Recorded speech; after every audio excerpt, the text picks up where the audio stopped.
mais c'est très timé, donc je suis impressionné. Voilà, à 3 secondes près, il fallait que je sois pile sur scène. Bonjour à tous, je suis ravi de retrouver certains que je reconnais dans la salle et de faire votre connaissance pour d'autres. Donc je m'appelle Nicolas Dodianous, je dirige l'agence We Like Travel, qui est une agence de communication nantaise internationale, basée dans 5-6 pays dans le monde, et qui accompagne les marques du secteur du voyage sur les médias sociaux. Et plus largement dans la stratégie de communication digitale et la stratégie de communication globale des marques de voyage. On est spécialisé dans l'univers du voyage. On a quelques clients locaux, on a accompagné le voyage à Nantes à l'époque, Saint-Nazaire, etc., pas mal de marques, et puis beaucoup d'acteurs internationaux, d'office, CDT, CRT, mais également de marques du secteur du privé. Les logos ne sont pas très à jour, mais on a près 150 clients. On est basé sur l'île de Nantes, à côté de l'Éléphant, et on est 25 personnes, dont 2 personnes à Londres et une personne en Allemagne aussi, en permanent, et puis également des personnes qui sont basées en Australie, à New York, et d'autres pays qui nous permettent un déploiement international sur l'accompagnement des marques. On va parler donc de tendances, de panorama social media ce matin, pour poser le décor. Et je vous retrouve tout à l'heure aussi pour parler des influenceurs, qui est une des grosses tendances, ou du moins qui est, non pas une tendance, mais un sujet de fond permanent depuis des années, mais qui a été quand même un buzzword de plus en plus fort sur cette terminologie d'influenceur qui n'est pas toujours exacte ni agréable, mais qui est réelle. Donc rendez-vous cet après-midi, je ne sais plus à quelle heure, mais c'est sur le programme pour parler des influenceurs. Certains sont dans la salle d'ailleurs, donc à tout à l'heure. Donc là, on va parler d'abord du panorama des réseaux sociaux, notamment dans le monde, et bien sûr adapté au secteur du tourisme, avec des chiffres qui sont à jour, que je vous livre en exclusivité, puisqu'ils datent d'il y a quelques jours à peine, sur les volumes d'internautes, de socionautes, comme on dit, et de personnes qui sont actives chaque mois sur les réseaux sociaux suivants. Donc dans l'ordre, Facebook, YouTube, WhatsApp. Donc certaines sont des plateformes de messagerie, Messenger, WeChat en Chine, Instagram, Twitter, LinkedIn, Pinterest et Snapchat, qui sont donc les plus gros réseaux sociaux au monde et qui posent le décor de toute la visibilité, de toute l'efficacité, de toute la recherche de performance, de stratégie des contenus et donc de stratégie social media globale des marques aujourd'hui. Ce sont ces réseaux sociaux-là, avec leurs algorithmes, leurs contraintes, leurs codes, leur clientèle, qui font le monde du social media, qui font le monde aussi un peu tout court, quand on voit la prolifération des informations, la circulation des messages et la communication des marques sur ces différentes plateformes. En France, les chiffres sont ceux-ci, donc ce sont les moyennes annuelles de médiamétrie, alors annuelles, trimestrielles, disons plutôt, de médiamétrie, soyons précis sur les chiffres, puisque les trafics des réseaux sociaux en France en visiteurs uniques par mois évoluent bien sûr d'un mois à l'autre. Donc on a, avec notre équipe data, lissé ces volumes sur plusieurs mois afin d'avoir une stabilité. Ce que vous pouvez constater tout de suite, c'est que donc Facebook et YouTube sont surpuissants, bien sûr, sur le marché français. Mais en visiteurs uniques par jour, on est quand même à des quantités et des volumes d'utilisateurs qui sont considérables. Plus d'un utilisateur sur 2 va sur Facebook chaque jour, et Messenger, et 1 sur 3 environ sur YouTube, et près d'1 sur 2 également sur Instagram. Donc c'est vraiment considérable en termes de fréquence de voir ces chiffres-là aussi, qui ne sont pas des usages occasionnels et qui sont vraiment des usages quasiment quotidiens, notamment en mobilité. Ce qu'il est important de savoir, je crois que vous l'avez compris si vous êtes dans cette salle, c'est que Facebook domine le monde. Très clairement, le monde du digital, le monde du social media est très dominé par l'écosystème Facebook. Donc, vous vous rappelez que YouTube appartient à Google, qui est le seul réseau social ou média social qui ne dépend pas de la galaxie Facebook. Mais Facebook aujourd'hui, c'est 2,7 milliards d'utilisateurs par mois dans le monde sur ces 4 plateformes dont il est propriétaire. Je vous rappelle que Facebook a bien sûr Facebook lui-même, Messenger, la messagerie sur mobile notamment, WhatsApp, qu'il a racheté en 2012, en 2014, pardon, et Instagram qui l'a racheté en 2012. Donc on est sur 4 plateformes considérables, et surtout 4 plateformes qui sont, en dehors de YouTube encore une fois, le top 4 des plateformes qui sont les seules à avoir plus d'1 milliard d'utilisateurs par mois dans le monde. Donc c'est le cercle très fermé du plus d'1 milliard, avec WeChat également et YouTube. Pourquoi je vous dis ça? Parce qu'aujourd'hui, en France et en Europe, la communication social média passe par ces canaux-là. C'est eux qui font, qui imposent en fait leur code, leurs algorithmes, comme je disais, aux marques, et notamment aux marques de voyage, avec des chiffres qu'on est obligé de prendre en considération quand on fait de la promotion touristique, que ce soit pour un hôtel, pour une destination, pour un aéroport, et j'en passe. En France et en Europe, il y a 2 utilisateurs de Facebook sur 3 qui s'y connectent chaque jour. Et au niveau du voyage, c'est aussi le sujet de ce matin, un voyageur sur 4 utilise Facebook comme source d'inspiration. Alors, comment Facebook sait que ce sont des voyageurs? Vous avez cette géolocalisation des données et des terminaux qui font qu'on n'a pas besoin de déclarer à Facebook et à son écosystème qu'on est en voyage, il le sait. Vous le savez, hein, le côté un peu mouchard de notre smartphone est bien sûr interprété très intelligemment par Facebook, et quand vous partez en vacances pour une durée très précise chaque année, vous êtes en mobilité, vous postez 1 ou 2 photos où il y a grosso modo des enfants dessus ou des copains dessus ou des selfies, etc. Le décor a l'air un peu... Voilà, tout est interprété, les IA sont extrêmement puissantes et interprètent vos photos, mais aussi juste votre localisation pour vous considérer comme un voyageur. C'est pas la domination d'Atout France. Hein. Atout France, c'est à partir du moment où vous êtes en dehors de chez vous pendant une nuit, c'est un voyage. Là, on parle bien d'un vrai voyage, donc d'un déplacement plutôt semi-lointain en France ou en Europe. Et puis, il y a une des fortes tendances aussi, on va creuser ça ce matin, sur la tendance à la messagerie. Il y a des sondages assez rigolos sur le fait que les gens ne supportent plus, notamment les clientèles de moins de 30 ans, ne supportent plus de téléphoner ou d'envoyer un mail à un service client ou à une marque. Et donc, les plateformes de messagerie deviennent un Eldorado pour ces personnes qui ont un vrai problème, qui ont des problèmes, mais qui ont aussi des problèmes pour les résoudre par d'autres interfaces que la messagerie. Et donc, ces plateformes deviennent une forme de bouée de sauvetage, si on peut parler ainsi. Enfin, il y a vraiment des sondages assez marrants. Je vous épargne les questions, mais préférez-vous nettoyer votre salle de bain ou vos toilettes plutôt que contacter une marque par téléphone? Il y a la liste de ces questions-là qui permettent de hiérarchiser en fait quelles sont les préférences des gens par rapport à la relation client, et en face des tâches extrêmement désagréables à faire. Eh bien, parfois les tâches très désagréables sont au-dessus, arrivent avant le contact par mail ou téléphone. Donc le téléphone est à bannir bien sûr dans la relation client. Et ça tombe bien puisque Messenger, WhatsApp, etc. ont déployé des solutions très puissantes pour les marques afin de contacter leurs clients. Alors, ce que Facebook veut nous dire, c'est assez simple, hein, c'est que 70% des voyageurs utilisent sa plateforme chaque semaine et 64% des voyageurs utilisent Instagram chaque semaine, l'écosystème étant désormais parfaitement soudé, la donnée est connue. Alors, quand on réfléchit à la stratégie qu'on doit déployer, qu'on doit améliorer au quotidien quand on est un acteur, un professionnel du tourisme, il y a 3 piliers qui permettent de travailler, de considérer, d'analyser la performance.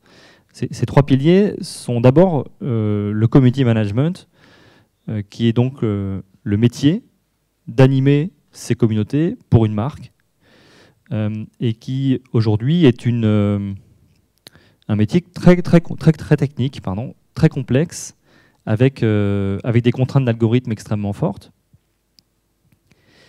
Et le community manager est devenu, pour nous en tout cas, bien sûr dans notre agence, mais également chez l'ensemble de nos clients, la clé de voûte du succès de la marque sur les réseaux sociaux. Bien sûr, il y a 2 autres piliers qu'il ne faut pas oublier, qui sont la stratégie des contenus. Donc, le storytelling repose sur des contenus, sur l'éditorial, sur des photos, sur des vidéos. on va en parler pas mal cet après-midi, les influenceurs étant notamment producteurs de contenu photo, vidéo et rédactionnel, mais on ne fait rien sans contenu. On dit même une phrase connue qui est que sans contenu, vous êtes nus. C'est tout à fait vrai, c'est que on aura beau maîtriser parfaitement les techniques de community management, les algorithmes, les heures auxquelles il faut poster, le rythme auquel il faut poster, la quantité de photos qu'il faut mettre, la petite phrase qui va bien, l'emoji qui va bien. Si on n'a pas de contenu, ça ne sert à rien, ça ne fonctionne pas. Et le dernier pilier, qui est non des moindres, c'est la publicité. Je pense que tout le monde sait aujourd'hui qu'il n'est même pas la peine d'imaginer être performant, être visible, toucher ses cibles, retoucher ses cibles, segmenter sa ligne éditoriale sans publicité. C'est vraiment le nerf de la guerre pour constituer sa communauté, pour pousser ses contenus, pour toucher les personnes qu'on doit toucher et pas les autres, puisque ça coûte de l'argent en fait de toucher des gens qui ne vous intéressent pas et qui eux-mêmes ne sont pas intéressés par vous. Donc il y a un éparpillement très grand dans les réseaux sociaux. C'est un peu le problème des réseaux sociaux aussi, c'est que tout le monde y est. Alors c'est plus précis que quand on achetait du display ou quand on faisait des brochures et qu'on les lançait comme ça dans les salons. C'est plus précis, c'est moins cher, mais on peut se perdre et on peut dépenser beaucoup d'argent en publicité en faisant un peu tout et n'importe quoi. Là, on a les capacités de ciblage qui sont extrêmement performantes et dont on va parler tout à l'heure. Alors, si on précise un petit peu ce que je disais, on doit vraiment rentrer dans les détails. C'est-à-dire que maîtriser les techniques de community management, certains se disent je vais embaucher un super community manager et puis ça va le faire. Et le gros problème, c'est ça. C'est quand on passe le palier, quand on dit voilà, je vais constituer une équipe social media, puis c'est leur sujet, je ne m'y intéresse pas en tant que dirigeant. Et là vient le problème, encore une fois, de la performance, puisque ce n'est pas tout de constituer une équipe, c'est de s'y mettre. De s'y mettre vraiment à tous les niveaux de l'organisation et de considérer de manière détaillée la manière dont on communique, la manière dont on prend la parole et dont les réseaux sociaux sont la vitrine pour l'organisme qu'on représente. Je parle bien, tout mon discours est bien sûr orienté en tant que marque bien sûr de voyage et pas en tant qu'individu. Donc là, on est bien, cette conférence est bien pour conseiller, accompagner et vous indiquer quelles performances les marques ou les professionnels peuvent adopter. Et dans ces performances, dans ces actions qu'il faut adopter, il y a tout d'abord définir un ton qui est, on va dire, le fil rouge, le fil conducteur de l'ensemble de ce que vous allez dire et de l'ensemble de la manière, de la manière dont vous allez exister, la manière dont les gens vont vous repérer. Si vous allez sur les réseaux sociaux d'Air France, vous allez vous rendre compte que la ligne éditoriale d'Air France est extrêmement travaillée. Il n'y a pas une photo bleue le mercredi et une photo verte le jeudi, c'est toujours bleu. Enfin, il n'y a pas une manière de parler délirante le mardi et puis un ton beaucoup plus sage le mercredi. Non, c'est une ligne éditoriale extrêmement précise, travaillée, concertée avec des éléments de langage, des éléments conversationnels, une manière d'utiliser certains termes plutôt que d'autres. Voilà, vous avez des chartes éditoriales qui font parfois 150 pages, qui déterminent quel est le ton de la marque. Et ensuite se déroule donc un planning éditorial, se déroule une stratégie de contenu, la maîtrise des techniques et le déploiement des budgets pour toucher ces personnes, pour constituer ces communautés. Alors pourquoi on parle de constituer ces communautés ? Est-ce que recruter des fans, c'est encore c'est has-been ? Non. Les chiffres, encore aujourd'hui, qu'on a pu extraire en 2019, montrent que recruter des fans, recruter des abonnés, payer pour que quelqu'un s'abonne à votre page, c'est rentable. Et c'est rentable jusqu'à beaucoup. Savoie-Mont-Blanc, par exemple, qu'on accompagne, a 1 million de fans sur 3 marchés différents, donc 800 000 en France. Et Savoie-Mont-Blanc touche entre 5 et 10 millions de personnes uniques par mois, gratuitement, sans publicité, après en avoir mis beaucoup. C'est-à-dire qu'ils ont constitué une communauté très forte, avec un objectif qui était très clair, qui était on veut que les Français reviennent à la montagne. Bon, là, il faut aligner les millions. Bon, ils ont aligné les millions, et 5 ans après, ça marche. Vous adaptez ça, évidemment, à la taille de votre structure, mais recruter des fans, recruter des abonnés qui vont être captifs, qui ne connaissent pas l'existence même de votre page Facebook, de votre compte Instagram, de votre compte Twitter ou Pinterest, qui ne vous connaissent pas en fait. Et je pense, Aurélie vient d'arriver, je pense que le voyage à Nantes aussi bien sûr, est passé par là. Il est évident que même le voyage à Nantes, même pour des Nantais, certains ignorent encore qu'il y a des réseaux sociaux du voyage à Nantes. Et ça, c'est valable pour l'ensemble des destinations, l'ensemble des marques, l'ensemble des chaînes hôtelières, de l'aérien, etc. La plupart des gens ignorent encore que vous existez sur les réseaux sociaux. Et pourtant, ils vous aiment beaucoup. Et pourtant, ils aimeraient bien suivre le voyage à Nantes, ils aimeraient bien suivre Adeline, ils aimeraient bien suivre, etc. C'est valable vraiment pour l'ensemble des professionnels. Et il y a un problème de découvrabilité qui est très important parce que les algorithmes sont saturés d'informations. Je vous rappelle qu'une personne qui se connecte sur une demi-journée sur un réseau social comme Facebook peut recevoir jusqu'à 1500 informations en quelques heures à peine. Donc l'algorithme, il est là pour trier l'information et pour ne pas malmener en fait son utilisateur et n'afficher environ par jour que 300 informations sur 1500. Donc vous imaginez la segmentation qu'il y a et le tri énorme qu'il y a entre le nombre d'entrants, vos copains qui truquent, les machins, les posts de telle page, la marque que vous suivez, l'autre qui a raté son bus, etc. Toutes les informations qu'un individu sur Facebook ou Instagram peut recevoir par jour, elles sont extrêmement filtrées parce qu'il y en a trop. Il n'y a pas la place pour les afficher toutes. Donc c'est la bataille de l'attention, c'est la guerre de la visibilité des marques. Et c'est pour ça qu'il va falloir dégager des moyens sur la partie 5 pour être visible. Alors, du coup, on s'est penché sur ce que font les marques en bonne et mauvaise pratique. On a analysé 400-500 posts de voyage sur Facebook, puisque c'est la plateforme aujourd'hui prioritaire dans le voyage, avec Instagram, qui est la plus forte croissance aussi, donc à considérer très fortement. On va dire que Facebook et Instagram constituent un binôme incontournable pour les professionnels du tourisme aujourd'hui. Et quand on a analysé ces publications, alors 400, vous me dire, c'est pas beaucoup, on a fait d'autres analyses à 1000, à 1500 posts, on a à peu près les mêmes résultats. Là, c'est 400 posts voyage sur des marques de voyagistes, donc aériens, tour opérateurs et agences de voyage. On a à peu près un poste sur 3 qui valorise une offre commerciale. On a moins de la moitié des thématiques qui valorisent une destination. Bon, ça me gêne un petit peu. Donc, je ne sais pas comment on peut être un professionnel du tourisme et ne faire qu'un poste sur 2 sur la destination qu'on représente, même en tant qu'hôtelier. Pour moi, c'est l'un des sujets fondamentaux. C'est de remettre l'hôtel dans son écosystème touristique et dans le lieu dans lequel il se trouve et de valoriser l'expérience du client dans le lieu dans lequel il se trouve et non pas l'hôtel lui-même. Enfin, évidemment, l'hôtel lui-même ponctuellement, mais de ne pas s'auto-centrer. Et donc, 23% ont été catégorisés comme ludiques, ce qui est un peu faible, on va dire. Ludique, c'est pas kikou-lol. Ludique, c'est simplement qu'il y a une notion de plaisir et d'entertainment dans les publications. Alors évidemment, quand on est un voyagiste très sérieux, comme Voyageurs du Monde, c'est pas très ludique. Le fun chez Voyageurs du Monde, par exemple, c'est pas leur marque de fabrique. D'où la ligne éditoriale et le ton à définir en amont. Mais c'était quand même un petit peu faible. Alors, on va reparler là d'une problématique de format aussi. Un post sur 5 au format vertical. Alors nous, on est bien sûr tombé de notre chaise. Vous savez qu'aujourd'hui, les écrans sont verticaux et que quand donc vous faites un post horizontal, bien sûr, ça ne s'affiche pas bien, ça n'occupe pas du tout suffisamment l'espace. 80% des usages quotidiens des réseaux sociaux sont sur mobile et pour certains, la moitié de ceux-là sont mobiles exclusivement. Des gens qui n'iront jamais utiliser un réseau social sur ordinateur. Donc quand vous faites des publications et des vidéos horizontales, vous ne vous trompez pas, mais vous n'êtes pas dans le vrai non plus. C'est-à-dire que ça va marcher, ça va être vu.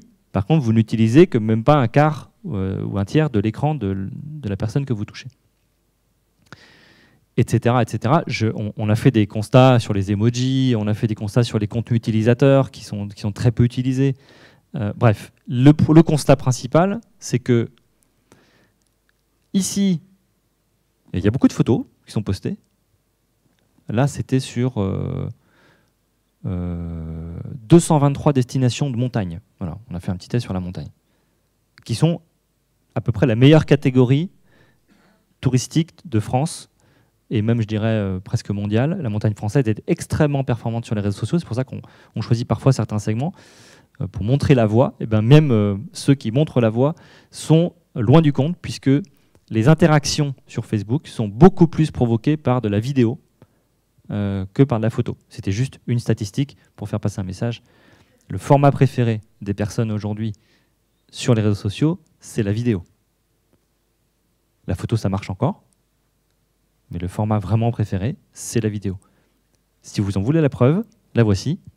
On a analysé 1000 publications avec notre équipe sur les exemples de formats sur Facebook qu'on peut utiliser.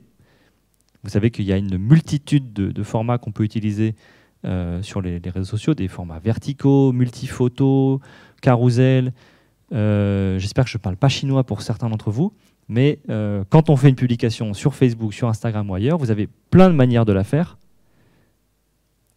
Donc les formats possibles sont ici.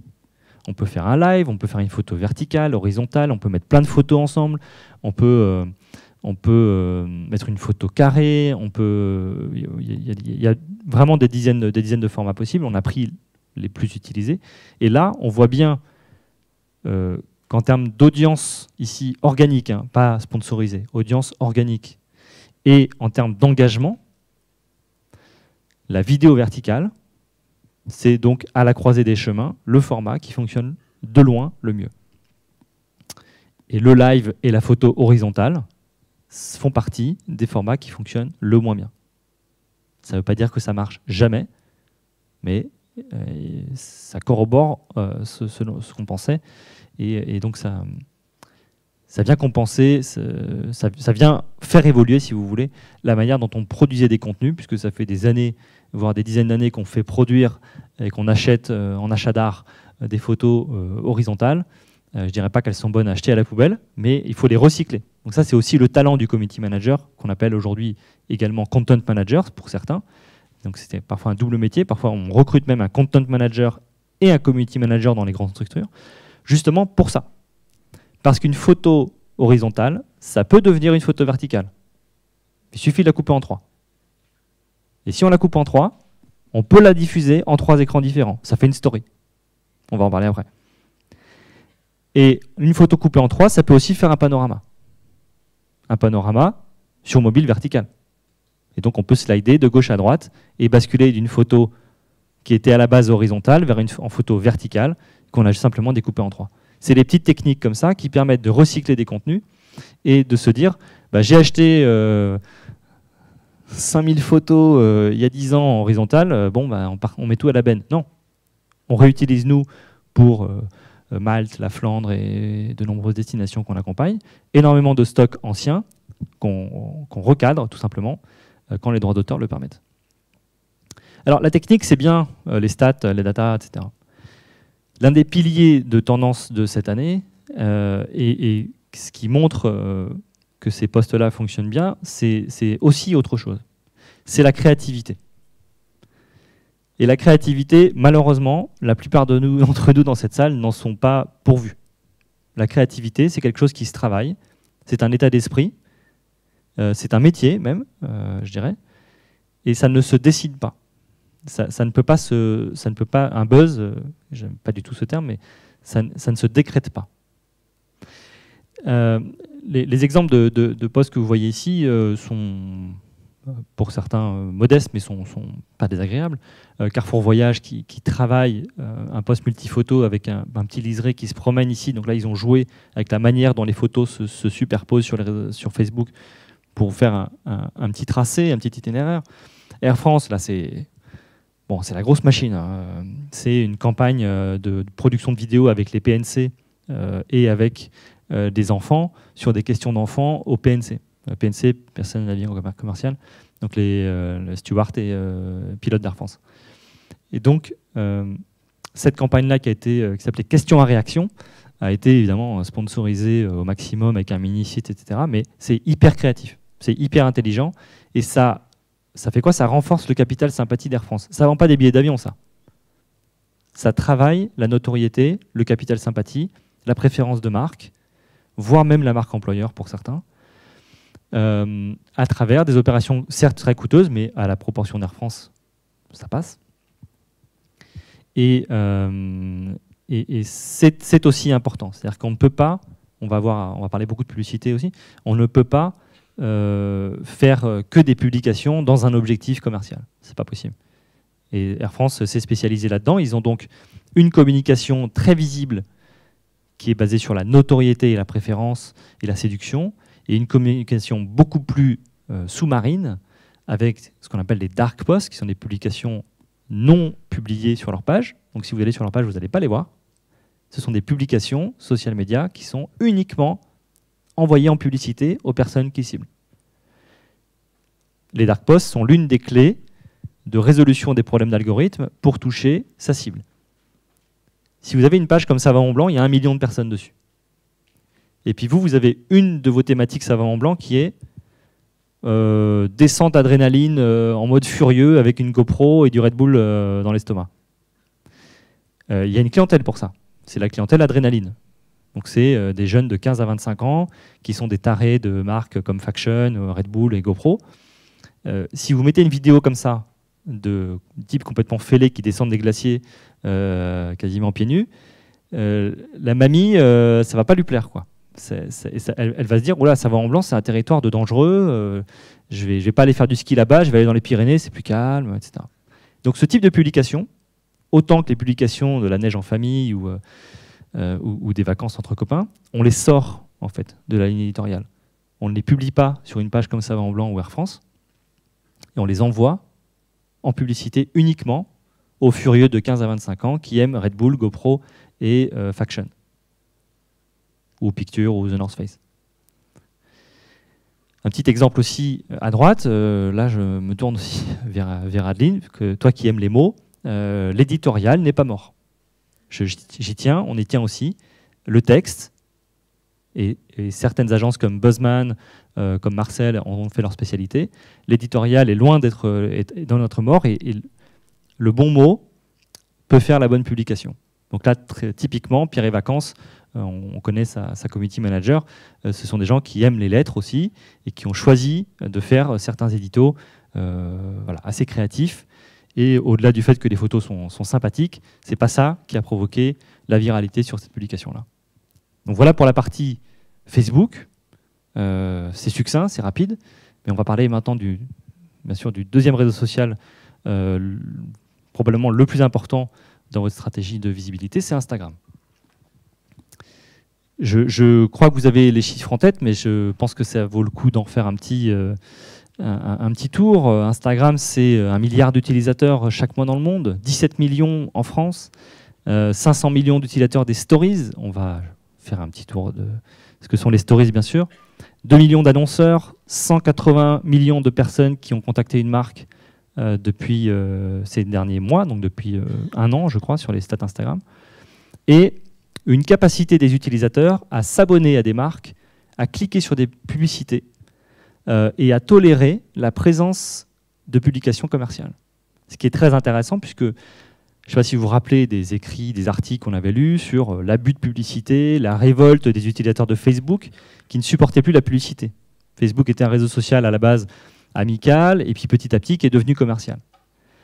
Le changement de génération entre Facebook, qui est plutôt de ma génération, moi j'ai 37 ans, donc j'ai vu l'arrivée de Facebook, à Instagram qui est plutôt un peu moins âgé, est très net dans la perception de ces utilisateurs et dans l'acceptation qu'ils ont de la publicité.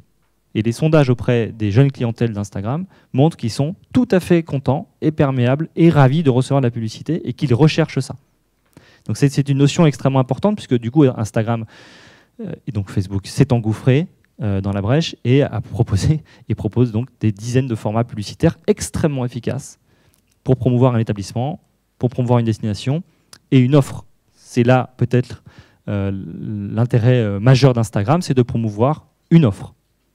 Un code de réduction, une nuitée, un pass, une visite guidée, et j'en passe.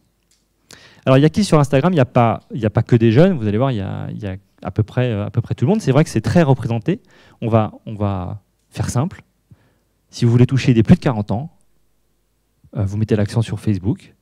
Si vous voulez toucher des moins de 40 ans, vous mettez l'accent sur Instagram. C'est un peu binaire, mais ça fonctionne.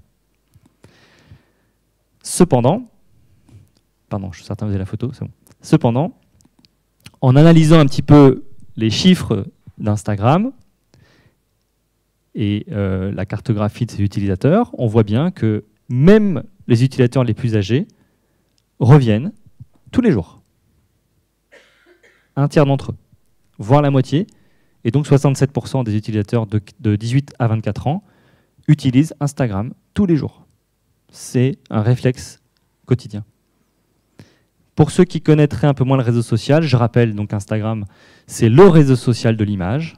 C'est une forme de brand book avec un storytelling très particulier sur les stories, mais sur la partie photo et fil d'actualité, c'est un réseau social inspirant, créatif, qui permet de partager une expérience visuelle et globale de sa marque.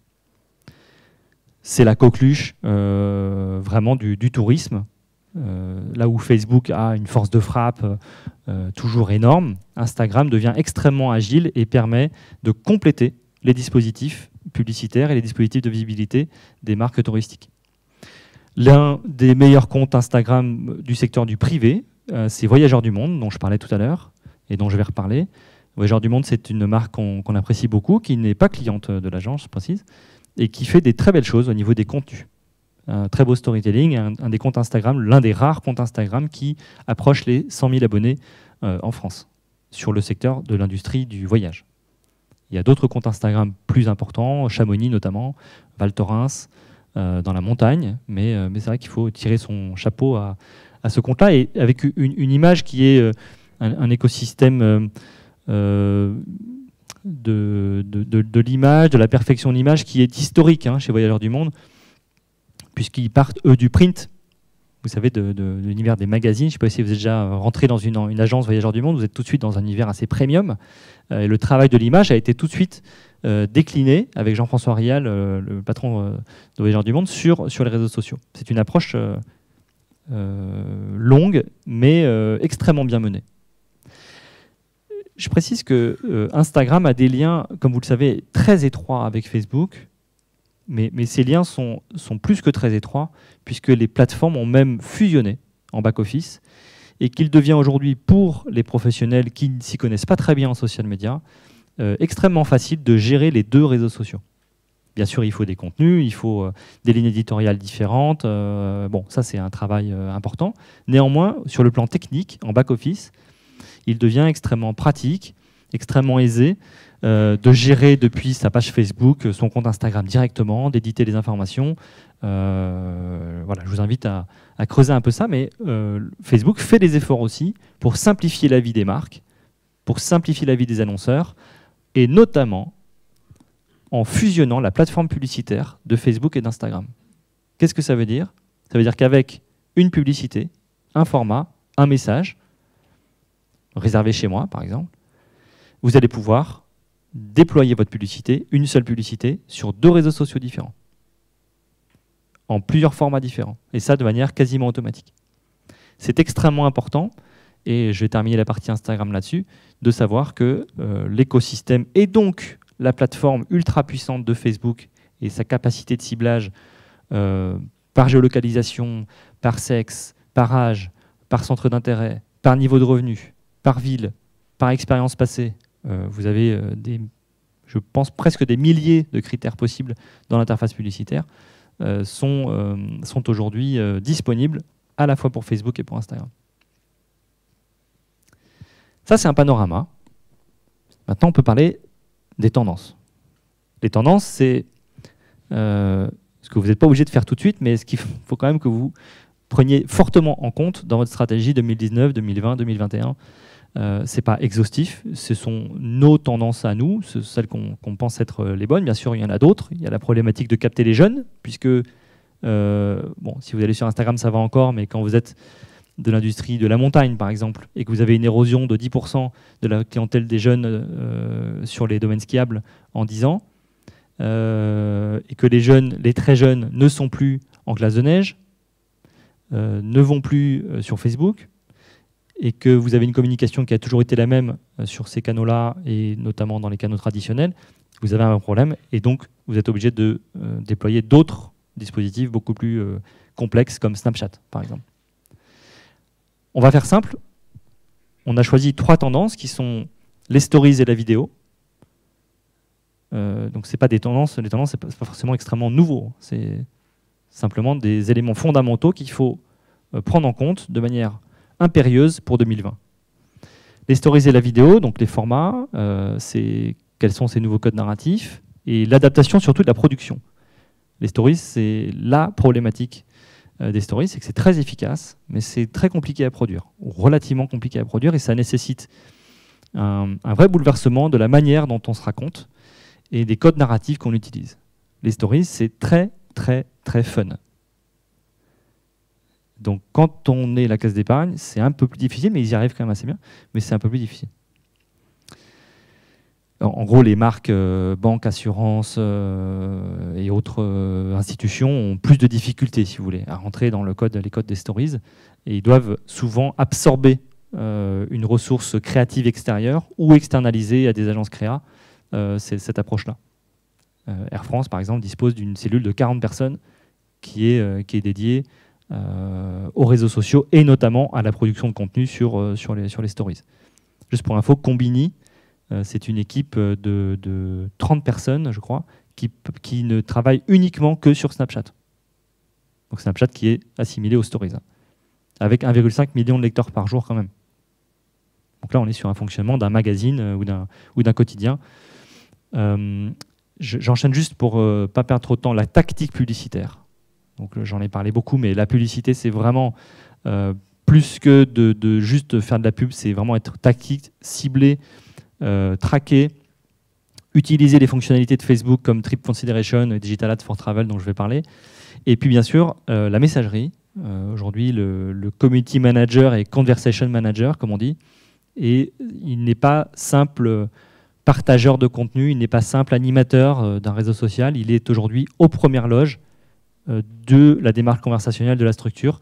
Il est votre vitrine. Il est la personne que les internautes vont contacter en priorité pour n'importe quelle question. Que ce soit Air France, les îles de Guadeloupe ou un influenceur ou quiconque, on reçoit sur certaines pages Facebook ou certains comptes social media 10 fois, 15 fois, 20 fois plus de questions qu'il y a 2 ans. Il y a un vrai phénomène de volumétrie de questions qu'on reçoit en message privé dans tous les sens. C'est-à-dire que si la personne n'arrive pas à vous contacter par là, elle va passer par ailleurs. Et dans tous les cas, elle va privilégier les réseaux sociaux parce qu'elle estime qu'elle aura une réponse plus rapide que les autres canaux dont j'ai parlé. Alors l'année des stories, c'est maintenant, c'est l'année prochaine aussi, donc ce n'est pas un phénomène de mode. Les stories, c'est ça. Ce sont des contenus comme vous pouvez les connaître, des photos, des vidéos, mais avec des éléments superposés, des éléments créatifs qui viennent détendre, qui viennent couliser la manière dont la marque prend la parole, qui la rend sympathique, qui la rend humaine et qui répond à une attente très forte de l'ensemble de la population, je dirais mondiale, puisque les stories sont mondialement en croissance. Voilà les chiffres arrêtés à avril. On est à 500 millions d'utilisateurs des stories Instagram et Facebook. On est à 200 millions sur Snapchat. Donc les stories, ce format éphémère, puisque la story disparaît au bout de 24 heures pour la plupart d'entre elles, est extrêmement utilisé.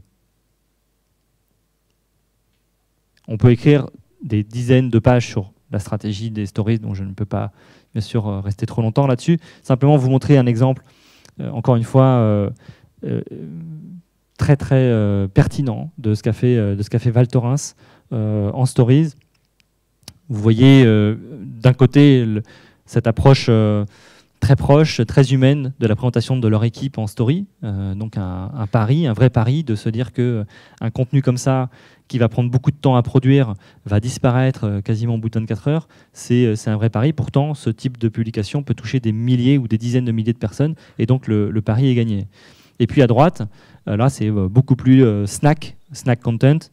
Snack, donc comme on mange des chips, on mange des stories, donc on est sur des contenus éphémères qui disparaissent, et c'est typiquement très adapté pour la météo du jour, le fameux snow report que certaines stations de montagne font régulièrement et qui permettent d'un coup de story, d'un coup d'Instagram de voir quelle est la météo des pistes, quelles pistes sont ouvertes, quel domaine, quelle remontée, quelle est la hauteur de neige, et évidemment d'être à la fois utile pour ceux qui sont actuellement en séjour de de ski à Val Thorens, mais également pour ceux qui sont en préparation de séjour et qui vont être inspirés par la communication et surtout la précision de Val Thorens. Donc c'est à la fois utile et inspirant. L'un des sujets fondamentaux, c'est intégrer aux stories, c'est que la vidéo, comme vous l'avez vu, est partout. Donc je fais d'un sujet un 2 en 1 en liant fortement la vidéo aux stories. Elle est partout, j'en ai parlé, donc elle est voilà, au format carré, au format vertical. Vous avez vu les stats, les chiffres sont édifiants sur à la fois le nombre de commentaires qu'obtiennent les vidéos, mais aussi à leur audience. Et d'ailleurs, j'insiste sur un point, c'est que l'algorithme aujourd'hui de Facebook notamment favorise les vidéos longues. On a un retour très fort aux vidéos longues et bien sûr réutilise les vidéos courtes pour les stories. Si vous voulez, en tant que réseau social, favoriser les stories, vous allez y injecter les formats 15 secondes, 30 secondes, et du coup les vidéos plus longues, 3 minutes, 4 minutes, 5 minutes, reviennent très fort avec une segmentation de l'algorithme qui est beaucoup plus simple à comprendre qu'avant. Format court et snack, stories, format long, immersion, Facebook et Facebook Watch. Je termine avec la publicité. On est dans des objectifs qui différents pour vous qui êtes dans la salle. Vous êtes pour certains en besoin de notoriété, d'autres vous avez besoin d'engager plus fort vos communautés. Et pour nous tous, je crois qu'on a tous besoin de transformer. On ne met pas d'argent juste pour être joli et beau, ou du moins ce n'est pas suffisant au bout du compte. À la fin, on va falloir montrer des résultats. Et la publicité, les social ads permettent aujourd'hui de prouver qu'il y a une transformation. Juste quelques chiffres rapidement. Il y a 600 professionnels internationaux qui ont été interrogés par Sojourn, qui est un cabinet qui a réalisé une grande étude sur la publicité mondiale. Donc je vous la livre telle qu'elle, parce qu'elle est absolument passionnante, sur le bilan des investissements 2018 des professionnels du voyage. 600 professionnels du voyage, grosse marque, compagnie de ferries, compagnies aériennes, tour opérateurs mondiaux. Et on est très clairement sur un mouvement de digitalisation de la publicité. Mais quand on décortique ce mouvement de la digitalisation, le premier poste de dépense des marketeurs du monde du voyage, c'est Facebook et Instagram. Alors là où nous, et pour certains d'entre vous, institutionnels, on n'est pas dans la rentabilité et la transformation, eux le sont. Et 1 euro mis, ça doit être plusieurs euros de gagné. Ils ne sont pas là pour perdre leur temps, quoi. Donc s'ils ont choisi Facebook et Instagram, c'est bien sûr pour leur efficacité commerciale, mais pas que.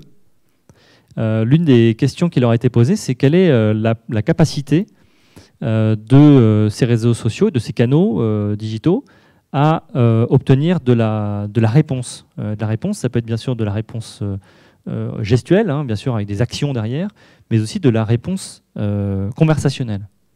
Et là, Facebook et Instagram ont encore été cités. Le temps presse, donc je termine sur les formats et les possibilités que vous pouvez utiliser dans la plateforme Facebook et les social ads. Comme vous l'avez vu, comme vous le connaissez peut-être, je ne sais pas si certains d'entre vous ont déjà lancé des campagnes Facebook, Instagram, parce que vous pouvez peut-être lever la main, ceux qui ont déjà lancé des campagnes Facebook, Instagram, donc c'est une minorité d'entre vous, donc c'est bien. Pour ceux qui ne connaissent pas les campagnes Facebook, Instagram, voilà tout ce que vous pouvez faire grâce à la plateforme publicitaire Facebook, Instagram. Et Facebook, Instagram, Messenger, WhatsApp, bien sûr, puisque les publicités peuvent s'afficher aussi dans Messenger et sur WhatsApp. Ça peut aller jusqu'à promouvoir, bien sûr, votre boutique ou votre site, un office de tourisme, par exemple, jusqu'à, évidemment, générer des vues, attirer des prospects, générer des clics vers votre site et, bien sûr, transformer vers des offres. Tout ceci avec des algorithmes et une manière de présenter, de diffuser assez complexe, il faut avouer, mais qui est expliqué ici, et vous aurez le support pour vous plonger dedans, de manière assez simple. Là, j'ai mis des petites icônes pour que ce soit plus simple. On peut segmenter. On peut segmenter à fond les clientèles qu'on va toucher.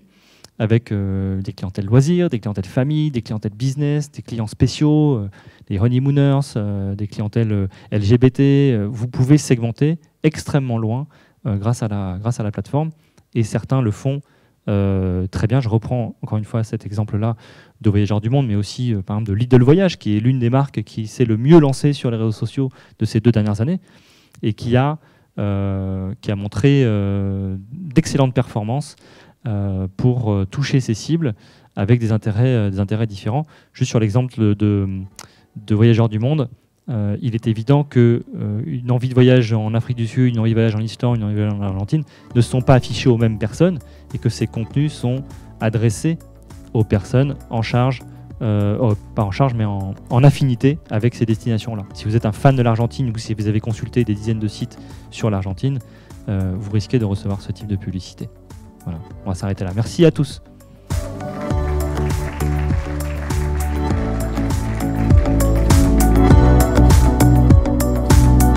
Si vous avez des questions, on a 1 minute.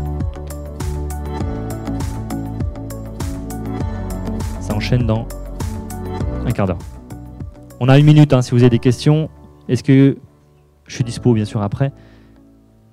Je voyais certains dubitatifs ou inquiets en voyant certaines slides.